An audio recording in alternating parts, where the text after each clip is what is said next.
عیادت اور نیک تمناؤں کا اظہار۔ بیورو چیف نثار وطن رحیم یار خان محمد ارشد ہاشمی کی خصوصی رپورٹ۔ خانپور میں سابق وفاقی وزیر مملکت شیخ فیاض الدین صاحب اور سابق MP حاجی محمد ارشد جاوید صاحب نے مسلم لیگ نون کے رہنما اور سابق ناظم خواجہ ایاز کریم کی رہائش گاہ پر پہنچ کر ان کی عیادت کی اور ان کی جلد از جلد مکمل صحت یابی کے لیے نیک خواہشات کا اظہار کیا۔ اس موقع پر موجود ذرائع کے مطابق الحمدللہ خواجہ ایاز کریم کا بائی پاس آپریشن کامیاب رہا، ان کی صحت میں مسلسل بہتری آ رہی ہے۔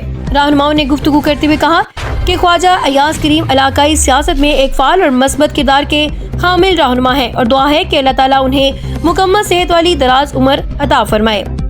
عیادت کے دوران متعدد سیاسی اور سماجی شخصیات بھی موجود تھی، جن میں سابق چیئرمین یونین کونسل سردار ناصر خان دشتی، صدر الیکٹرانکس مارکیٹ حافظ محمد دین محمدی اور سیکرٹری 2 شیخ فیاض الدین حاجی ارشد جاوید رفاقت علی اور general secretary electronics media Kashif Amin Qureshi اور سماجی رہنما نعیم مغل اور سینئر نوجوان صحافی نعمان مغل شامل تھے۔ تمام شرکا نے خواجہ ایاز کریم کی کامیاب سرجری پر اطمینان کا اظہار کیا اور ان کی مکمل صحت یابی کے لیے دعا کی۔